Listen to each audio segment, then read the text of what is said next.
Before WrestleMania happens tomorrow, I am going to give you every single theory that I have for WrestleMania. Get some snacks. I got a lot of theories. Let's start off with the War Raiders and New Day. I, like many people, think that New Day are beating the War Raiders, but that's not the theory. I think that the interesting part takes place on the Monday Night Raw after WrestleMania, where the New Day are celebrating their tag team title win, and we get Big E's music. Big E comes out to congratulate New Day and says even though they have problems now, those are still his brothers, and he's still very proud that they were able to achieve such a big feat on such a big stage. But New Day don't go for it. Press Big E and even go to hit him knowing that Big E can't do anything back to them. And Big E laughs, saying, I thought this might happen. That's why I called some friends. We either get the return of the Hardy Boys, at least for a couple weeks, going back to that WrestleMania 33 pop, or if not the Hardys, we get Fraxium, setting up a Fraxium New Day feud. I'm biased, so I want the Hardys. Next up, if this match is even happening now that it looks like Rey Mysterio may be hurt, I think that Rey is going to unmask El Grande Americano at WrestleMania. I know a lot of people want it to be a lot later, stretch out the story. I think he does it at Mania. Gable goes back to Dom going, who gave me this mask? Who did I know in Mexico? Because whoever it was, they failed. And Dom just kind of laughs it off as he was the old guy the whole time. He just stole like $500 from Gable. Next up is LA Knight and Jacob Fatu.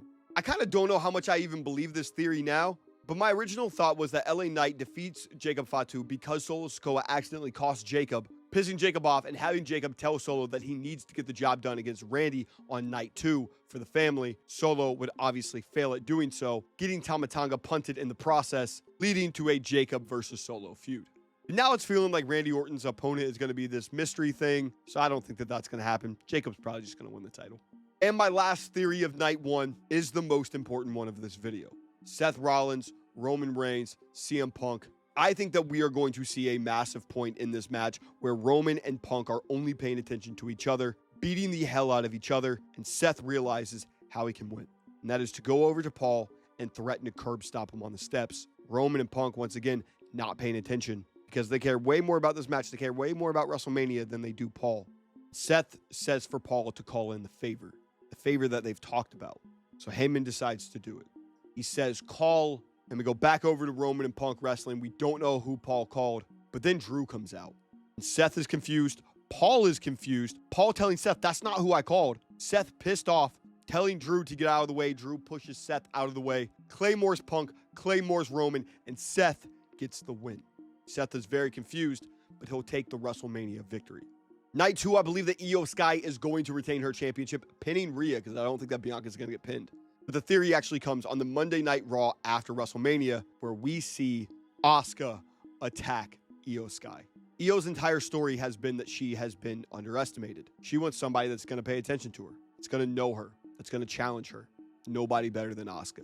Asuka will never underestimate Io. I think they've done pretty much all they can with damage control. I think it's time for a shift. Asuka versus Io absolutely moves me. If she's healthy enough.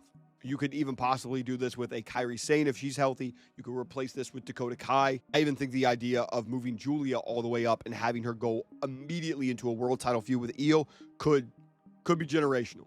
Next up, I think Roxanne's getting involved in the Bayley, Lyra, Liv, and Raquel match, costing Bayley and Lyra in the process. And as Roxanne, Liv, and Raquel beat up Bayley and Lyra after the match, we get the return of Becky Lynch. That can go towards Becky going against Liv. That can then set up on the Monday Night Raw after Becky say, no, actually, Lyra, I was there to help you, but I actually want to take your title. Becky may be down to be a mid-card champion as she's never had the opportunity to. This could also set up Becky versus Roxanne. So many different possibilities. I really hope this one happens.